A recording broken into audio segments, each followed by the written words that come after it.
Selamat pagi Mbak, mohon maaf menunggu lama ya Mbak. Ya. Perkenalkan saya Ani Clara yang bertugas di ruang ini. Sebelumnya ada yang bisa saya bantu Mbak? Begini Bu Bidan, saya mau melakukan screening kesehatan tentang menstruasi. Oh begitu ya Mbak. Baik, sebelumnya saya akan melakukan tindakan lebih lanjut pada Mbak. Saya akan menjelaskan terlebih dahulu tujuan dan prosedur tindakan yang akan saya lakukan. Nah, tujuan itu sendiri yaitu untuk saya akan melakukan screening kesehatan terkait kesehatan menstruasi remaja pada Mbak. Dan untuk prosedur yang saya akan lakukan di sini, saya akan memberikan KIE pada Mbak terkait screening kesehatan menstruasi. Baik Bu. Baik, apakah Ibu sudah siap dan bersedia, Mbak? Saya bersedia Bu. Baik Mbak, kalau begitu jika Mbak sudah siap dan bersedia, sebelumnya saya izin dulu untuk menutup privasi, cuci tangan dulu ya Mbak. Baik Bu.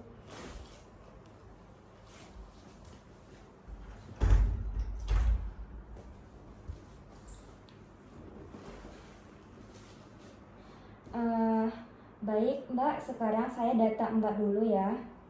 Iya Bu. Namanya Mbak? Rafina Bu. Agamanya? Islam. Sukunya? Suku Jawa Bu. Bangsanya? Bangsa Indonesia Bu. Golongan darah Mbaknya? Oh, Pendidikan Mbaknya? saya masih SMA Bu. Alamatnya? Alamat saya di Klaten. Nomor teleponnya? 0858696707 Bu. Baik Mbak, sudah selesai untuk pendataan identitas Mbaknya. Ya Bu. Baik Mbak, sebelum saya melakukan tindakan lebih lanjut, sebelumnya saya akan bertanya dulu pada Mbak, apakah sebelumnya Mbak sudah pernah mendengar pengertian menstruasi?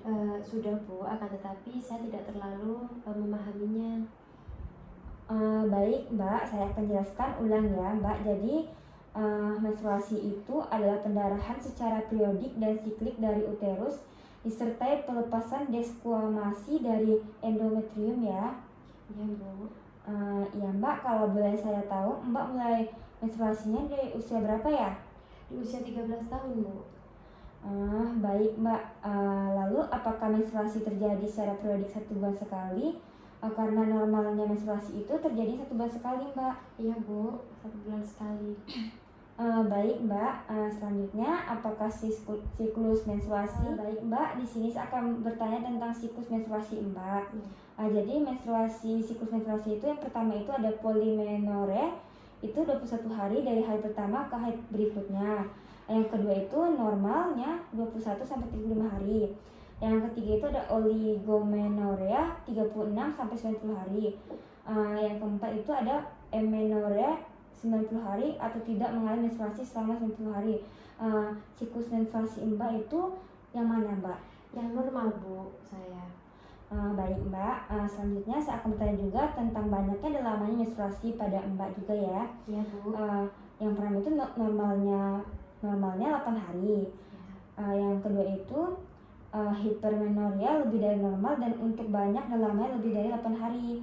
Lalu hipornorea lebih sedikit dan normal dan lamanya haid itu lebih pendek dari 8 hari. Oh begitu ya Bu, saya anormal Bu. Baik Mbak, lalu apakah terjadi pendarahan di luar haid? Tidak pernah Bu. Baik Mbak, di sini saya akan menjelaskan juga gangguan-gangguan lain terkait haid ya.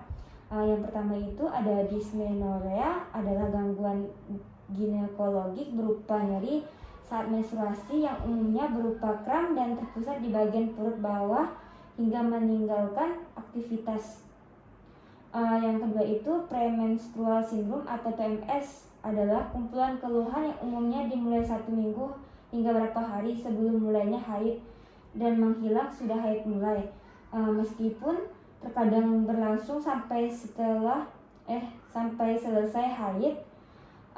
Keluhan yang sering muncul umumnya berupa iritabilitas, gelisah, insomnia, nyeri pada kepala, perut, kembung, mual, pembesaran, dan rasa nyeri pada payudara. Keluhan pada kasus berat dapat meliputi depresi, rasa takut, gangguan konsentrasi, dan lain-lainnya.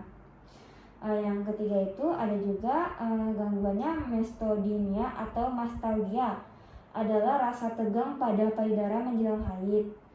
Yang keempat itu gangguannya Miltemer's merupakan rasa sakit di tengah-tengah siklus haid, yaitu sekitar 14 hari sebelum dimulai. Oh begitu ya Bu. Untuk penjelasannya yang Ibu sampaikan barusan tadi mengenai tentang kesehatan menstruasi pada remaja, saya sudah lebih paham Ibu. Baik Bu, jika Mbak sudah paham, Ya. saya evaluasi lagi ya Mbak. Tolong jelaskan apakah yang dapat terjadi gangguan lain terkait haid tadi Mbak. Yang pertama ada dysmenorrhea, adalah gangguan ginekologi berupa nyeri saat menstruasi yang umumnya berupa kram dan terpusat di bagian perut bagian bawah. Yang kedua, premenstruasi syndrome atau PMS adalah kumpulan keluhan yang umumnya dimulai 1 minggu hingga beberapa hari sebelum mulainya haid dan menghilang sesudah haid mulai. Begitu Bu. Baik Mbak, kalau begitu masih ada yang ingin tanyakan lagi tentang penjelasan saya tadi Mbak? Untuk kali ini belum Bu, saya sudah jelas dengan penjelasan yang Ibu jelaskan tadi.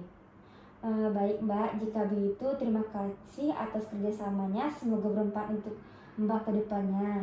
Iya Bu Bidan, terima kasih juga untuk penjelasannya ya Ibu.